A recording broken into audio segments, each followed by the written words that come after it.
Salut à toutes, salut à tous et bienvenue dans Mise en Page sur vos radios associatives préférées. Radio Vassivière, évidemment, RTF, bien sûr, Radio Margeride, formidable.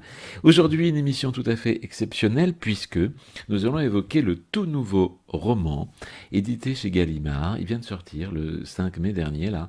Eh bien, c'est ce texte inédit de Louis-Ferdinand Céline, Guerre, avec une édition établie par Pascal Fouché. Eh bien, Pascal Fouché lui-même sera dans cette émission pour nous parler de cette édition tout à fait exceptionnelle de Guerre, texte inédit de Céline. Bonjour Pascal Fouché et merci beaucoup d'être au rendez-vous de Mise en Page aujourd'hui. Bonjour. Alors, s'il y a quelqu'un avec qui il faut parler littérature en ce moment, c'est bien avec vous. C'est gentil, Mais puisque, écoutez, c'est l'événement du siècle. Cette sortie des retrouvailles, des inédits de Céline, de ces manuscrits qui, après quelques décennies, viennent ressurgir comme ça dans ce monde littéraire. Alors, j'aimerais discuter avec vous, bien sûr, de cette aventure incroyable. Sont ces retrouvailles avec Céline. Et puis pour vous aussi, Pascal Fouché, le sentiment de l'éditeur, de ce responsable de l'édition chez Gallimard, de ce Guerre, de ce Londres, Casse-Pipe, RS, et puis cette volonté de Roquereau, etc. Comment vous vous sentez, Pascal Fouché, devant cette masse incroyable de documents de Céline? Ah ouais, c'est incontestablement un événement littéraire formidable et pour quelqu'un comme moi qui ait travaillé sur Céline depuis longtemps, c'est un bonheur et presque, je dirais, inespéré de pouvoir comme ça travailler sur un texte inédit. Alors je précise que moi j'ai travaillé sur Guerre, donc celui qui vient de paraître, mais que ce sont d'autres spécialistes qui vont publier Londres, s'il s'agit de Régis Tétamanzi qui est en train d'en préparer l'édition, et Henri Godard qui prépare l'édition de Casse-Pipe. On répartit le travail comme ça parce que c'est un gros travail et pour que ça puisse être publié assez rapidement, puisque ça a fait quand même l'événement, effectivement, à l'automne dernier, au l'été dernier, et Gallimard a souhaité, avec les ayants droit, que ces textes puissent être publiés le plus rapidement possible. Donc on s'est effectivement réparti le travail et j'ai eu la chance effectivement de travailler sur ce premier inédit qui est Guerre. Alors, si on rappelle un petit peu les conditions dans lesquelles ces manuscrits ont été pris à Céline. C'est qu'en 1944, Céline quitte Paris. Il est en danger, bien sûr, parce que, bon, il a fait quelques bêtises. Il craint, bien sûr, d'être emprisonné. Ouais, ouais. Pour ses écrits polémiques qui datent d'avant-guerre, mais qu'il a réédité pendant la guerre. Bon, il faut dire qu'il avait écrit des pamphlets, qu'il avait écrit avec toute la presse collaborationniste et qu'il avait chaud aux fesses, on peut dire. Oui, absolument. Donc effectivement, il quitte Paris en juin 1944 pour l'Allemagne et ensuite le Danemark. Ouais. Est-ce qu'on sait qui avait récupéré donc tous ces feuillets manuscrits de Céline? Non, on sait qu'il les a laissés dans son appartement. On sait que son appartement a été manifestement visité à plusieurs reprises par plusieurs personnes. Il y a eu des noms qui ont circulé, mais sans qu'on sache précisément qui. Peut-être que le journaliste à qui ils ont été remis, Pierre Thibaudat, qui les a exhumés, si je puis dire, l'été dernier, peut-être que lui pourra en dire plus, j'espère, un jour. Alors, on retrouve et on imagine votre état d'esprit face à ces feuillets de Céline. Moi, je vous imagine un petit peu, puisque on sait que vous êtes un grand spécialiste de l'histoire. Vous avez fondé d'ailleurs avec Olivier Corpet et Jean-Pierre Dauphin l'Institut Mémoire de l'édition contemporaine. On vous imagine un peu comme devant comment pourrait-on dire, un grand voyageur devant l'Atlantide retrouvée. Oui, tout à fait. C'est un sentiment étrange d'une responsabilité déjà Hmm.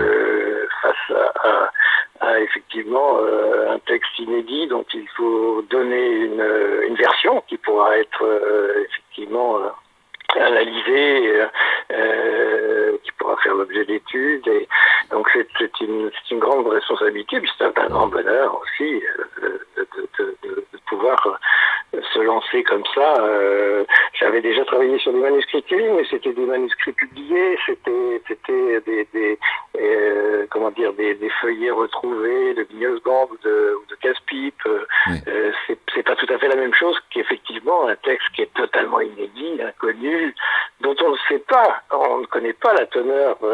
On ne sait pas si c'est pas un vieux fond de tiroir que Céline aurait Ouais, avait ouais. laissé volontairement sans vouloir le publier, ou si c'était au contraire une œuvre en train de se faire et qu'il aurait éventuellement reprise plus tard. Mhm. Donc, quand on a commencé à travailler, franchement, on se demandait si ça, on ne savait pas si ça aurait effectivement un intérêt de publier pour l'œuvre de Céline. Et on a Mhm. été heureusement assez vite rassurés. J'ai bien dû rester là encore une partie de la nuit suivante. Toute l'oreille à gauche était collée par terre avec du sang, la bouche aussi. Entre les deux, il y avait un bruit immense. J'ai dormi dans ce bruit et puis il a plu, de pluie bien serrée. Kersuzon, à côté, était tout lourd, tendu sous l'eau. J'ai remué mon bras vers son corps, j'ai touché, l'autre je pouvais plus. Je ne savais pas où il était l'autre bras. Il était monté en l'air, très haut. Il tourbillonnait dans l'espace et puis il redescendait, me tirait sur l'épaule, dans le cru de la viande. Ça me faisait gueuler un bon coup chaque fois et puis c'était pire. Après, j'arrivais à faire moins de bruit avec mon cri toujours que l'horreur de boucan qui défonçait la tête, l'intérieur comme un train. Ça ne servait à rien de se révolter. C'est la première fois, dans cette mélasse pleine d'obus qui passait en sifflant, que j'ai dormi. Dans tout le bruit qu'on a voulu, sans tout à fait perdre conscience, c'est-à-dire dans l'horreur en somme. Sauf pendant les heures où on m'a opéré, j'ai plus jamais perdu tout à fait conscience. J'ai toujours dormi ainsi, dans le bruit atroce depuis décembre 14. J'ai attrapé la guerre dans ma tête. Elle est enfermée dans ma tête. Bien, je disais donc, qu'au milieu de la nuit, je me suis retourné sur mon ventre. Ça allait. J'ai appris à faire la différence entre les bruits du dehors et les bruits qui ne me quittaient plus jamais. Question de souffrir, je dégustais aussi, en plein à l'épaule et aux genoux. Tout de même, je me suis remis debout. J'avais faim quand même, au fond de tout. J'ai tourné un peu sur moi-même, dans l'espèce de clos où on avait trouvé notre faim avec le Drélière et le convoi. Où qu'il pouvait être, lui, à ce moment-là, et les autres. Des heures, une nuit entière, et presque un jour avait passé depuis qu'on était venu les écrabouiller.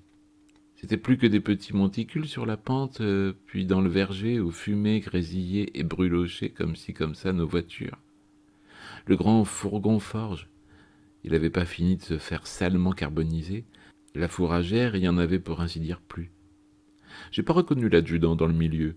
J'ai reconnu plus loin un des chevaux avec quelque chose derrière lui, un bout de timon, dans la cendre, plaqué le long du mur de la ferme qui finissait juste de s'écrouler par lambeaux. Ils avaient dû revenir se précipiter au galop dans les décombres, dans le plein du bombardement, poussés au cul, en plein dans la mitraille. C'est le cas de le dire. Il avait bien travaillé le Drélière. Je suis resté accroupi encore, sur le même endroit. C'était de la boue d'obus bien triturée. Il en était venu au moins 200 des obus au moment. Des morts par-ci, par-là. Le mec aux musettes. Il s'était crevé comme une grenade, lui. C'est le cas de le dire. Du cou jusqu'au milieu du pantalon.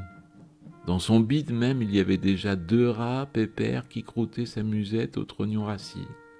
Ça sentait la viande avancée et le brûlé l'enclos. Mais surtout le tas du milieu, où il y avait bien 10 chevaux tout éventrés les uns dans les autres. C'est là qu'il a fini le galop, fixé d'un coup par une marmite, ou 3, à 2 mètres. Le souvenir de la sacoche du pognon qu'avait sur lui le drélière. Il m'est revenu soudain dans l'esprit, dans le plafond de ma marmelade.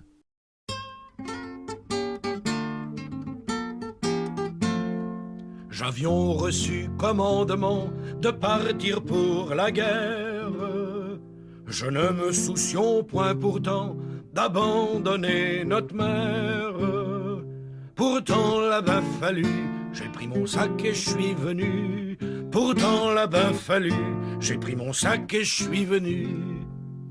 Ils m'ont donné un grand fusil, un sabre, une gibecière, une grande capote, un grand tapis, pendant jusqu'au derrière.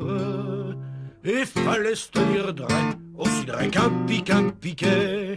Et fallait se tenir droit, aussi droit qu'un piquet.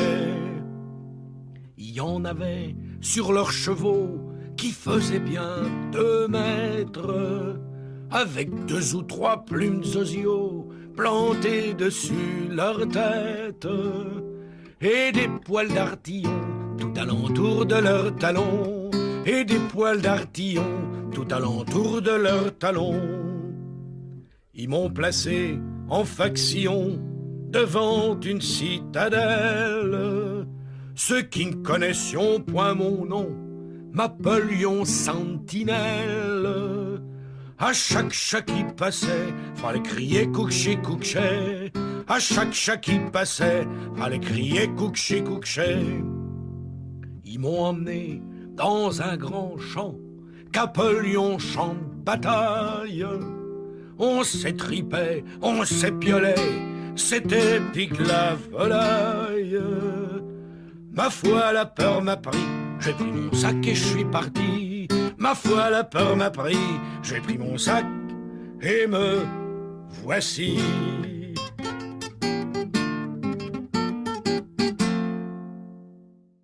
Mise en page, aujourd'hui, Louis-Ferdinand Céline, Les Inédits, Guerre.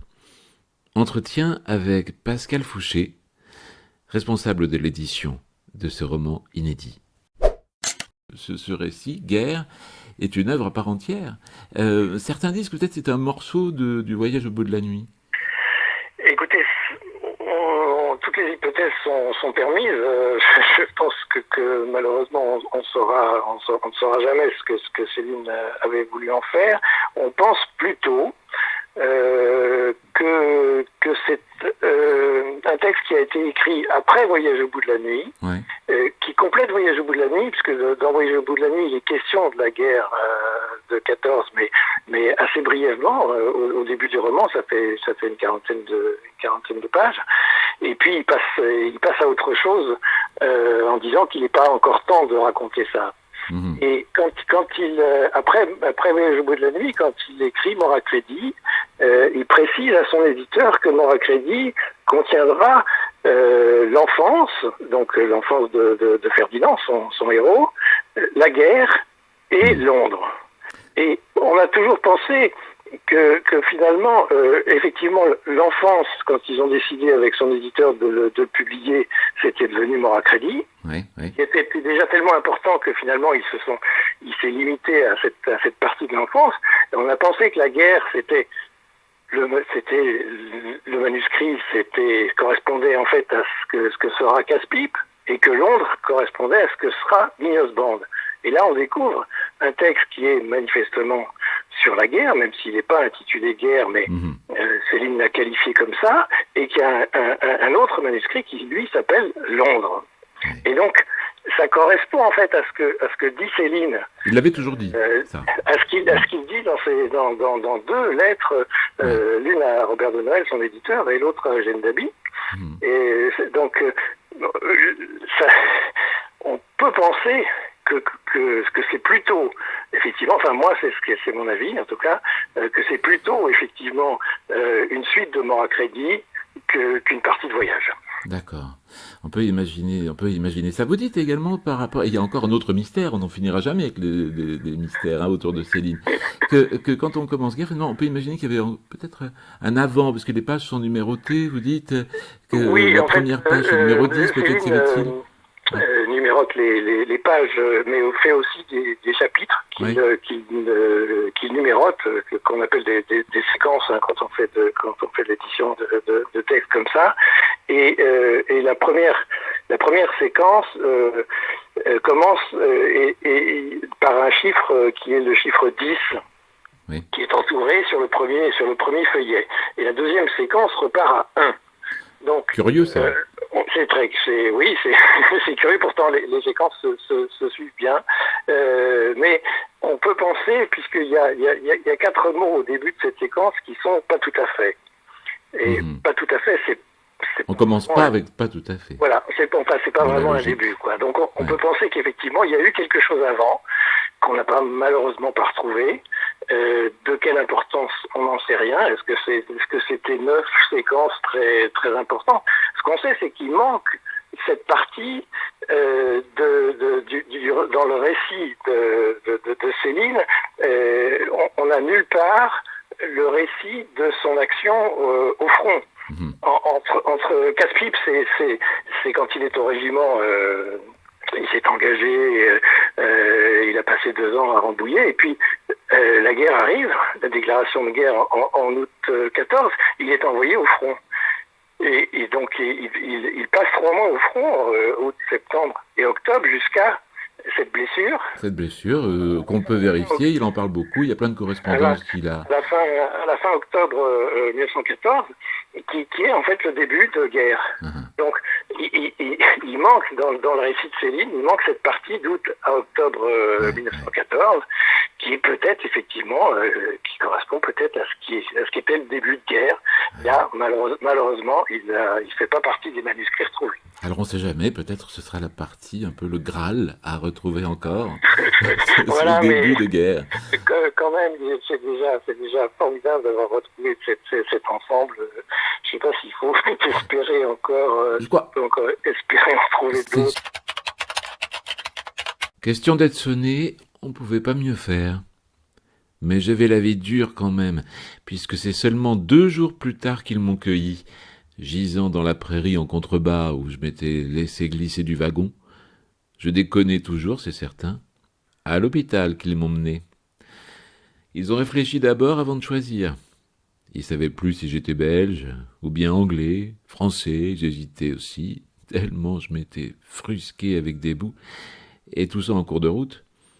J'aurais pu être allemand, ils y auraient rien vu. Et puis aussi, il y en avait pour tous les goûts des ambulances à Perdu sur la Lys. C'était une petite ville, mais en position juste pour recevoir des troufions de toutes les batailles. On m'a posé des étiquettes sur le bide, et puis finalement j'ai échoué au Virginal Secours, rue des Trois Capucines, qui était dirigé par des dames de la société, en plus des bonnes sœurs. C'était pas tout ce qu'il y a de plus carré comme destination, et je le prouverai par la suite. Ça m'emmerdait d'aller mieux dans un sens, parce qu'il fallait que je fasse un effort pour déconner, tandis qu'il me transportait. C'était plus si sincère. Les 2 jours et 2 nuits dans l'herbe, ça m'avait en somme plutôt fait du bien. Une putain de vitalité. Je louchais un peu de ma litière pour voir les mecs qui me ramenaient en ville. C'étaient des infirmiers à cheveux blancs. Pour la douleur et le bruit, le sifflement, tout le bastringue, c'était bien revenu d'emblée avec la conscience, mais c'était supportable. En somme, je préférais encore le grand délabrement d'avant, où j'étais presque mort, sauf une espèce de chiasse de douleur, de musique et d'idées. À présent, c'était pas douteux que, si on me parlait, je pourrais pas m'empêcher de répondre. C'est pas toujours qui est grave, malgré que j'avais du sang encore plein la bouche et même l'ouate qui me faisait un grand bouchon dans l'oreille à gauche. Le truc du rêve de la légende, je pourrais plus être assez coquin pour m'en servir et leur en donner à froid, car à présent, j'avais la grelotte. J'étais froid comme un mort, en somme. Mais seulement le froid. Ça n'allait pas. Ils m'ont fait franchir la porte de la ville, un vrai pont-levis alors, avec des grandes précautions. On a croisé des officiers, et puis même un général, et puis des Anglais, plein de kakis, des bistrots, des coiffeurs, des chevaux qu'on menait à l'abreuvoir. Ça me rappelait mille choses. Je jetai un œil vers ces choses en souvenir de Romanche. Combien de mois déjà qu'on était partis? C'était comme tout un monde qu'on avait passé, qu'on serait tombé de la lune. J'en perdais pas un cil quand même du nouvel endroit. C'était pas bien possible de tomber plus moche et plus rebutant que j'étais, mais quand même, je me gourais bien. Et finalement, qu'au quart d'idée, comme morceau de viande saignante et qu'à l'oreille tonitruante, qu'à ma grosse tête capituleuse, ces vaches d'hommes en voudraient encore. Et je serais encore bon pour être traqué et plus vachement que jamais. Bien, Ferdinand, j'ai dit, t'as pas crevé à temps, t'es qu'un beau lâche, t'es un putain de Jean foutre, tant pis pour ta sale gueule de con. Rosalie, c'est ton histoire. Rosalie, c'est ton histoire. Que nous chantons à ta gloire, vers savoir. Tout en vidant nos bidons, buvons donc. Rosalie est si jolie. Rosalie est si jolie. Que les galants de Rosalie, vers savoir, sont au moins de 3 millions, buvons donc.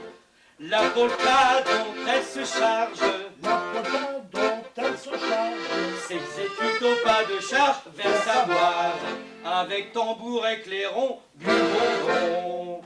Au mi-temps de la bataille, au mi-temps de la bataille. elle perce et pique et taille, vers savoir. Par en tête et pointe à fond, buvons donc. Et faut voir la débandade, Il faut voir la débandade. des mecs de Lambourg et de Bade, vers savoir. Des Bavarois, des Saxons, buvons donc. Rosalie, les clous en plaine, Rosalie, les clous en plaine. déjà ils l'ont eu dans l'aine, vers savoir. Dans le rein bientôt ils l'auront, buvons donc. Toute blanche elle est partie, Toute blanche, elle est partie. mais à la fin de la partie, vers savoir, elle est couleur vermillon, buvons donc. Soit sans peur et sans reproche, Sois sans peur et sans reproche. et du sang impur des boches, vers savoir, abreuvant encore nos sillons, buvons donc. Mise en page, aujourd'hui, Louis-Ferdinand Céline, Les Inédits, Guerre. Entretien avec Pascal Fouché, responsable de l'édition de ce roman inédit. Pour ceux qui aiment Céline, parce qu'on se demande pourquoi toujours un peu on aime Céline à ce point-là quand on connaît ce personnage, mais il est tellement fascinant cet auteur. Bah, c'est un grand écrivain. C'est un immense auteur. Sans conteste, un immense écrivain français du XXe siècle, un des plus grands probablement. Et qu'est-ce qui en fait le plus grand à vos yeux? Parce que peut-être vous pensez ça, que c'est peut-être le plus grand écrivain du XXe. Je pense que c'est l'un des plus grands, L'un des plus grands.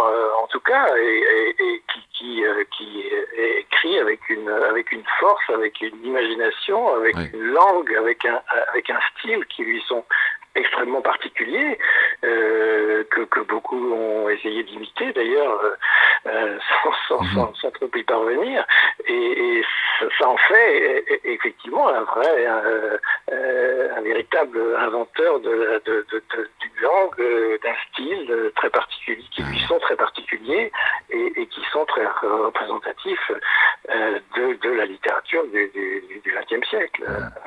À ce sujet-là, d'ailleurs, du style et de la langue, vous, Pascal Fouché, vous avez dû, parce que ces manuscrits de Céline, pour Guerre notamment, n'étaient peut-être pas toujours lisibles, vous avez dû choisir, pour éditer, donc Guerre, certains mots, que vous avez d'ailleurs mis entre crochets.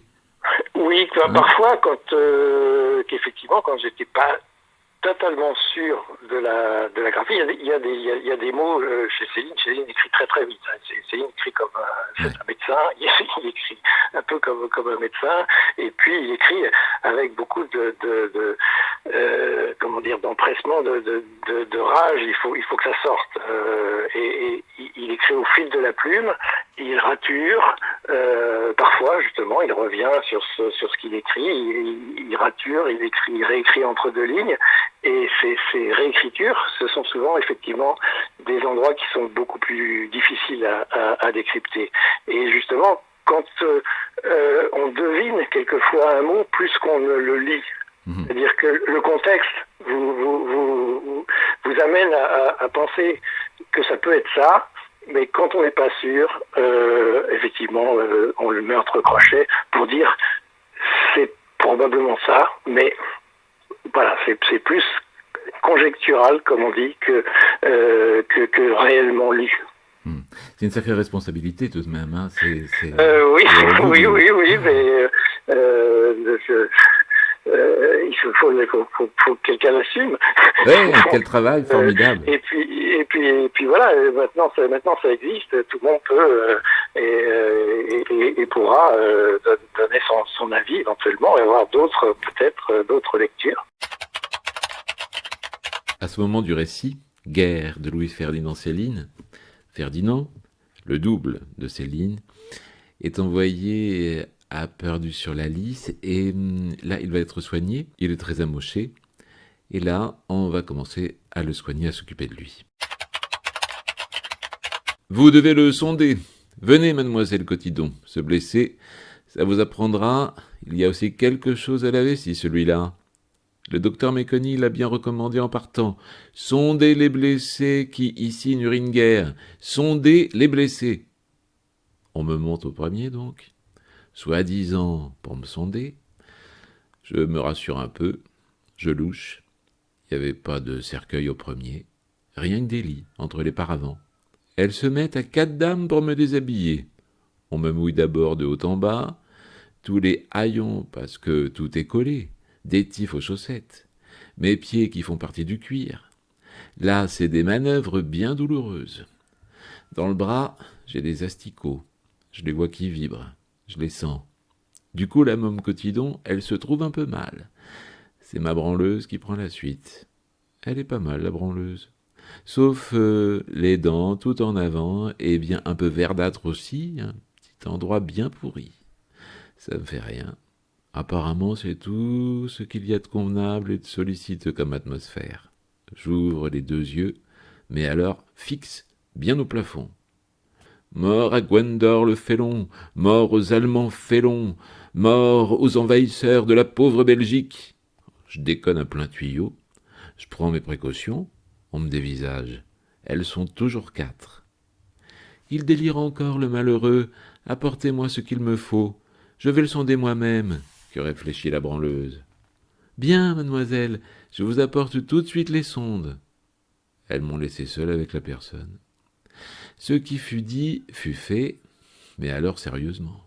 Elle m'a raclé lentement l'intérieur de la bite. C'était plus de la plaisanterie. Je ne bandais pas. J'osais pas gueuler quand même. Elle m'a bandé ensuite. Elle m'a fait repenser la tête, l'oreille et le bras, fait boire à la cuillère, et puis on m'a laissé tranquille. « Reposez-vous » qu'elle m'a dit, la sondeuse en chef. Et puis tout à l'heure, le capitaine Boissy-Chousse, notre officier gestionnaire, viendra vous poser quelques questions. Si toutefois vous êtes en état de lui répondre, et puis ce soir, le docteur Méconi passera pour la visite. Il y avait de l'avenir. Je ne serais pas près d'être en état, comme elle disait. Bousy-Jousse, j'ai rien dit d'abord. C'est bien simple. Pendant près de 10 jours, ils ont pensé ce qu'ils ont voulu. J'avais pas de papier sur moi. J'avais rien que ma gueule saignante de travers. L'intérieur bien pire, et le reste à l'avenant, c'est tout. J'avais plus peur encore d'être ressondé. C'était une manie. Mademoiselle Lespinasse, elle s'appelle la sondeuse. C'était elle qui commandait tout. On me trouvait de la fièvre le soir, ça faisait bien. Je gangrenais pas, mais c'était juste... Je sentais seulement. Toujours, c'était la question si on allait m'isoler en bas avec les agoniques ou pas. L'espinasse. Mon sondage, ça devait plus l'amuser, me branler non plus. Seulement, un soir, le docteur n'est pas venu. Il était occupé. Elle passait entre les lits. Elle m'a embrassé le front, en douce, derrière le paravent. Du coup, je lui ai retourné un petit coup de poésie murmurante, comme on expire. Vanda n'attend plus ton fiancé, Gwendor n'attend plus un sauveur, joie de ton cœur sans vaillance, Thibaut, je le vois, s'approche du nord. Tout au nord de Morhand, Krogold va venir me prendre. Et puis je faisais glou-glou. Je savais même pas cracher du sang en me pompant fort un bon coup sur le bord du nez. Elle me tamponnait alors le bas des narines avec une compresse et m'embrassait encore. Oh, c'était une passionnée au fond. Je comprenais pas très bien son caractère, mais je me gourais que j'aurais salement besoin d'elle, la Rombière par la suite. J'ai bien fait. C'est assez simple. Mon Dieu, j'avais la vocation de médecin, et puis dans le cours de la médecine, j'avais des ennuis économiques, n'est-ce pas, que tout le monde qui est né pauvre doit avoir. Et alors, pour résoudre ces problèmes-là, je me suis dit, rien de mieux que de faire un petit livre. Et mon ambition, c'était d'égaler David à ce moment-là, avec une sortie des livres, n'est-ce pas?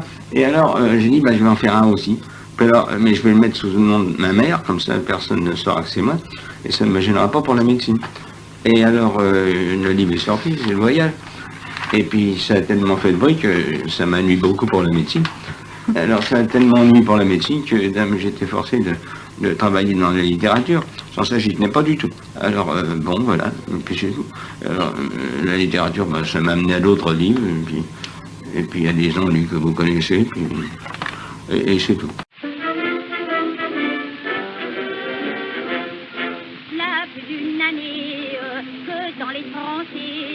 Nos petits soldats, loin de tout le monde, sont là-bas. Autant sur la bataille, ils bravent la mitraille.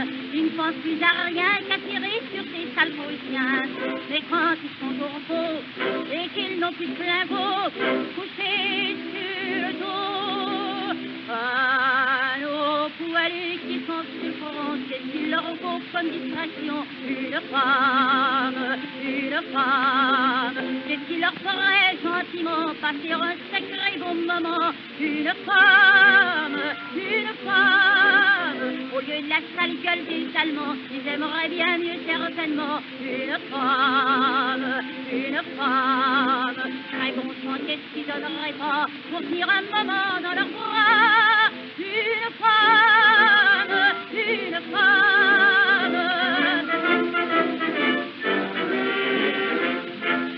Henri Bombelle, il bouffe la gamelle, c'est vite avalé, en 2 temps ça n'a pas freiné. Pensez sur la paille, allons-y du paille, comme son nom donnons presque tous la même réflexion. Et dans ces moments-là, à quoi pense-t-il tout bas? Ne cherchez pas à nos poilus qui sont sur le front, qu'est-ce qu'il leur faut comme distraction? Une femme, quand ils ont bouffé leur attaque, qu'est-ce qu'ils demandent comme second plat? Une femme,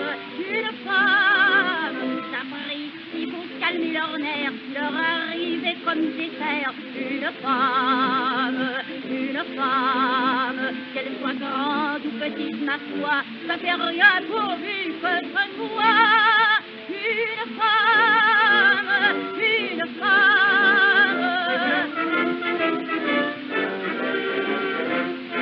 Quand on l'a tranché, il passe la journée par les petits créneaux, il s'envoie tout poser pour une eau. Puis il se repose, pense à des tas de choses qui leur font créneau, passer dans tout le corps des frissons. Avant de s'endormir, ils ont dans un soupir le même désir. Nos poils qui sont sur le front, qu'est-ce qu'il leur faut comme distraction? Une femme, il y a tant d'amoureux là-bas qui pourrait faire plaisir à une femme. À ce moment, c'est l'essentiel, il faudrait qu'il leur tombe du ciel. Une femme, et comme prière du soir, pour Dieu, fais-nous bon voir. Une femme.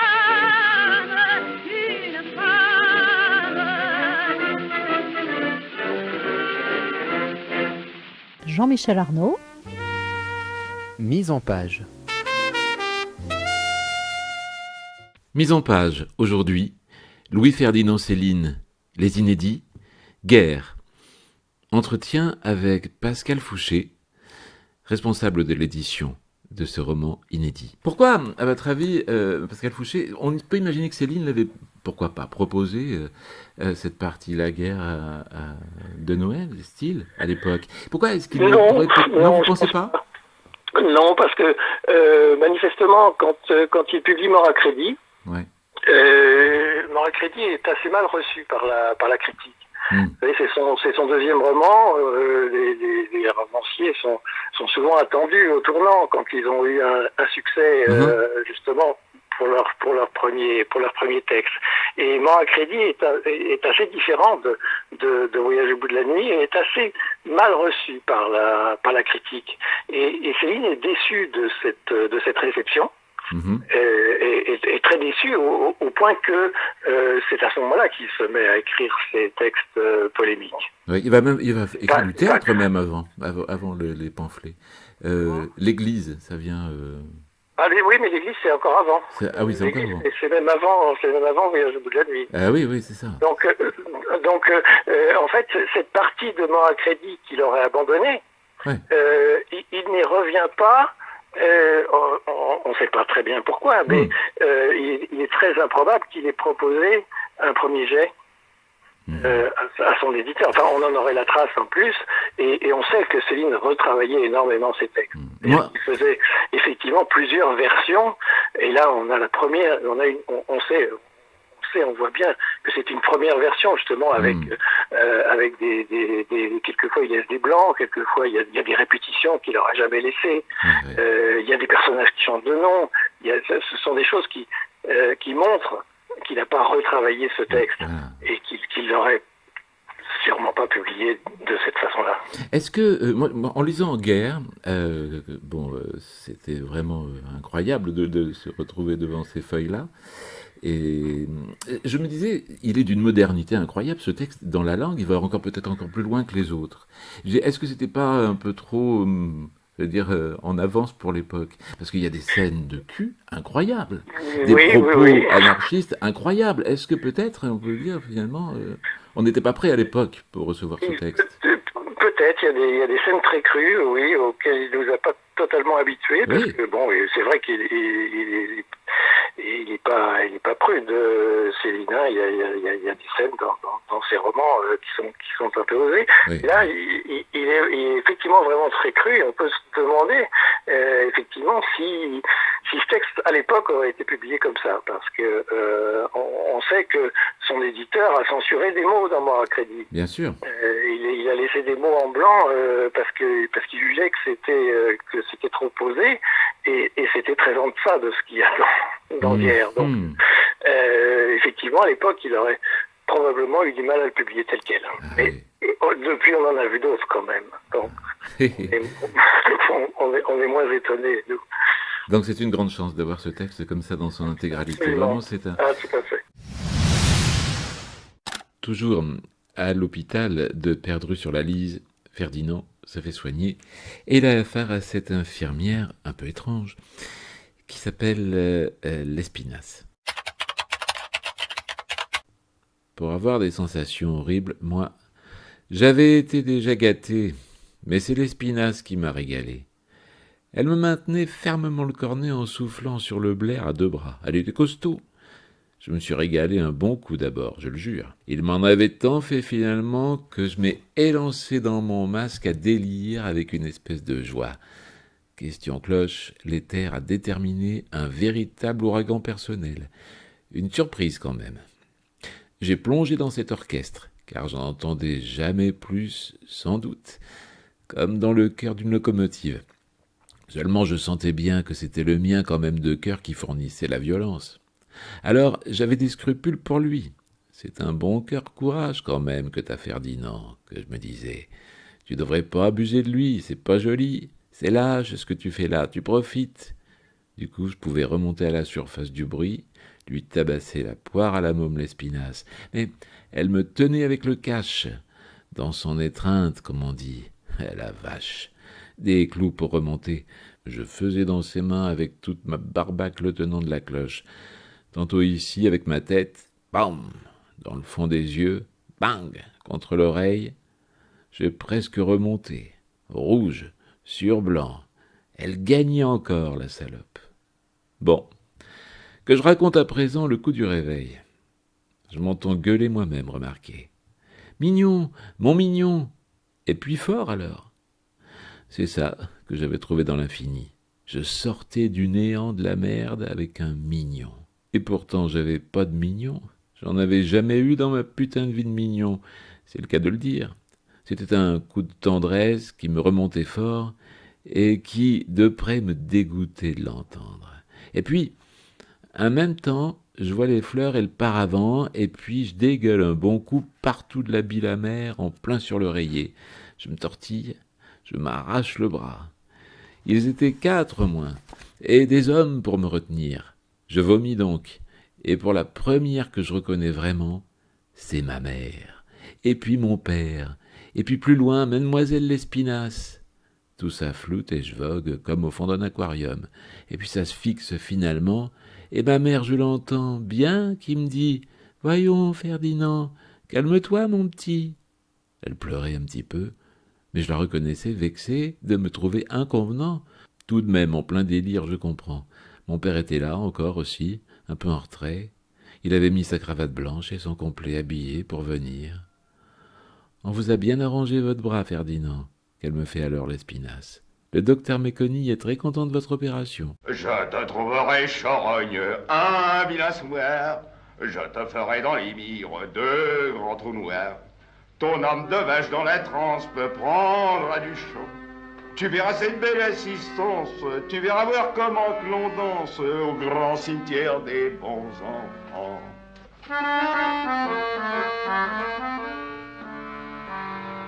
Mais voici ton enfance et son petit Léo. Voici Clémentine et le vaillant Toto. Faut-il dire à ses potes que la fête est finie? Au diable ta sorte cardo, feu m'importe, au malfraté crosse que le vent emporte, feuille morte, souci.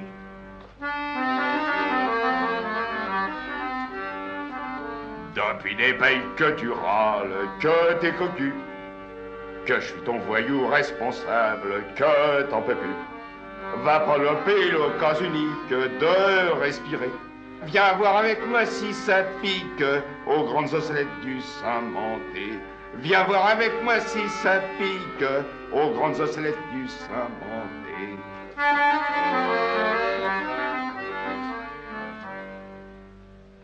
Mais voici ton enfance et son petit Léo. Voici Clémentine et le vaillant Toto. Faut-il dire à ses potes que la fête est finie? Au diable ta sorte cardo, feu m'importe, au malfraté crosse que le vent emporte, feuille morte, souci.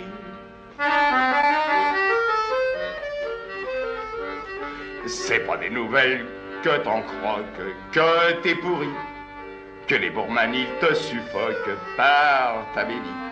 C'est comme ça qu'a tombé Mimi dans le grand panier. Tu vas voir ce joli coupe-fil que je vais tourner dans l'araignée.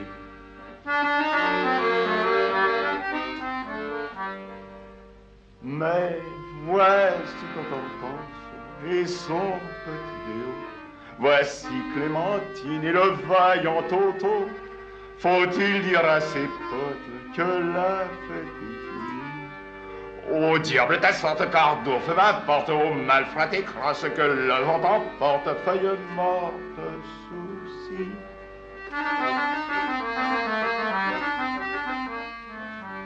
Mais la question qui me tracasse en te regardant, est-ce que tu seras plus dégueulasse, mort que vivant?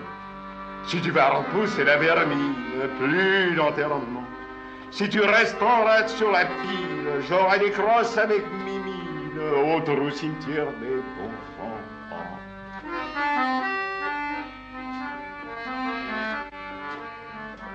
Mais voici ton enfance et son petit Léo. Voici Clémentine, le vaillant Toto. Faut-il dire à ses potes que la fête est finie? Au diable ta sorte, cardo, fais la porte, au malfrat et crasse que le vent emporte. Tourbillons et soucis. Voilà. C'est fini.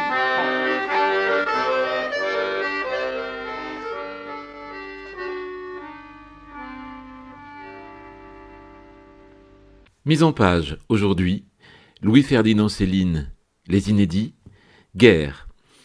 Entretien avec Pascal Fouché, responsable de l'édition de ce roman inédit. Qu'est-ce que vous pensez, vous, de ce Ferdinand-là, de Guerre? Est-ce que vous le trouvez différent, justement, dans sa mentalité, ce personnage, Ferdinand, qui se repose comme ça à perdu sur la lie? Donc, Hasbrook, en vérité... Bon, c'est le Ferdinand, de Ferdinand Bardamu. Oui. On l'a dans Voyage. On a ce Ferdinand, la jeunesse de Ferdinand dans Maracrédit. Ce Ferdinand correspond effectivement plus à celui de Maracrédit, celui qui est un peu critique avec ses parents dans Maracrédit et qui l'est beaucoup dans Guerre. Ce Ferdinand qui est marqué par la guerre, par son expérience de la guerre. Hein. Il faut penser qu'il l'écrit 20 ans après, mais qu'on sent qu'elle est totalement présente chez lui. Elle l'obsède presque, cette guerre qu'il a vécue, et dont sans doute il craint qu'elle revienne aussi. Hein. On est dans les années 30, la montée du nazisme, c'est pas...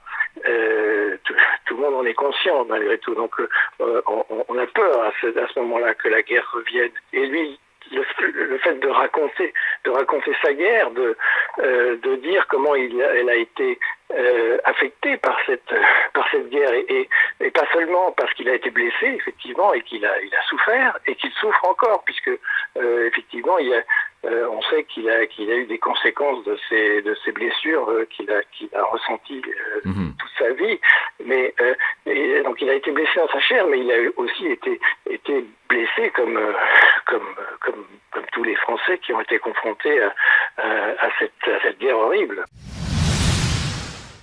Guerre, Louis-Ferdinand Céline. Édition établie par Pascal Fouché chez Gallimard. Voici un fragment. On retrouve Ferdinand, blessé, et il est toujours donc au front. Il se relève, blessé, sur le champ de bataille. Quand j'ai repris mon espèce d'esprit, c'était dans une église, sur un vrai lit. Je me suis réveillé au bruit de mes oreilles encore, et d'un chien que je croyais qui me mangeait le bras gauche. J'ai pas insisté. Sauf qu'on m'ouvre le ventre tout cru et à froid, et encore. Je pouvais pas avoir plus mal partout. Ça n'a pas duré 1 heure, mais toute la nuit. J'ai vu passer un drôle de geste dans cette ombre sous mes yeux, tout mou et tout mélodieux, qui m'a comme réveillé quelque chose. J'y croyais plus, et c'était le bras d'une gonzesse. Ça m'a malgré tout porté aux oiseaux d'autorité. J'ai cherché l'endroit des fesses avec un œil. J'ai trouvé que ça ondulait derrière, sur de l'étoffe bien tendue, de ci, de là, entre les chalis, comme un rêve qui recommence. La vie, elle en a des trucs. Les idées sont remontées de travers, comme embrouillées, et elles ont suivi le derrière, en attente, bien sage. On m'a fait rouler dans un coin de cette église, un coin plein de lumière. Là, j'ai retombé dans les pommes à cause de l'odeur, j'imagine, ça devait être pour m'endormir. 2 jours ont dû passer, avec plus de douleur encore, d'énormes bruits dans ma grosse tête que de vie véritable. C'est drôle que je me souvienne de ces moments-là. C'est pas tant que j'ai dégusté que je me rappelle que d'être plus responsable de rien du tout, comme un con, plus même de ma bidoche. C'était plus qu'abominable, c'était une honte. C'était toute la personne qu'on vous donne et qu'on a défendue, le passé incertain, atroce, déjà très dur, qui était ridicule dans ces moments, en train de se déglinguer et de courir après ses morceaux. Je la regardais, moi, à la vie, presque en train de me torturer. Quand elle me fera l'agonie pour de bon, je lui cracherai dans la gueule comme ça, Elle est tout con à partir d'un certain moment. Faut pas me bluffer. Je la connais bien. Je l'ai vue. On se retrouvera. On a un compte ensemble. Je l'emmerde. Anti-guerre, ça j'étais forcément anti-guerre, non mais formellement absolument, je l'étais complètement comme j'ai le droit de l'être. Vous êtes pacifiste? Ah, je suis pacifiste total, d'autant plus que je suis médaillé militaire depuis le mois de septembre, depuis le mois d'octobre 1914, pas d'hier, je suis mutilé de guerre 80%, je le sens, n'est-ce pas, encore actuellement, par conséquent, j'ai tout à fait le droit d'être pacifiste, n'est-ce pas. Je me suis engagé dans la Seconde Guerre, même comme médecin, d'un bateau, j'ai été coulé au large de Gibraltar. Je connais bien les petits à côté de la guerre. Je n'aime pas, n'est-ce pas? Je ne l'aime pas. Je trouve ça imbécile et tout à fait défavorable à une société quelconque. Camarades, avant de mourir, j'ai une dernière volonté. Je voudrais pisser debout comme un homme. Après, allez-y, camarades. Fais la volonté! Adieu la vie, adieu l'amour, adieu toutes les femmes. C'est bien fini, c'est pour toujours de cette guerre infâme. C'est un crâne sur le plateau qu'on va laisser ta peau, car nous sommes tous condamnés, nous sommes les sacrifiés.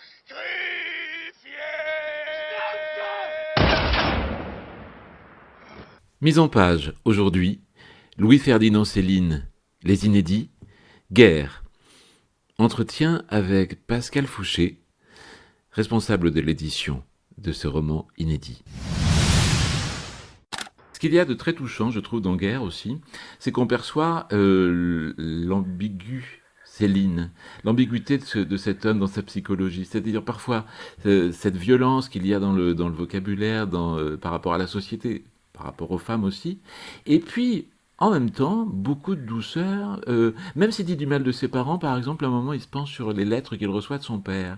Et on apprend finalement que son père écrivait bien, qu'il est assez admiratif de la façon dont parle son père. Il parle Oui, en même temps, il est admiratif, mais critique. C'est-à-dire que ça correspond pas à ce que lui ressent. Il trouve qu'effectivement, son père a une écriture tellement classique, peut-être probablement un peu mièvre. C'est ça.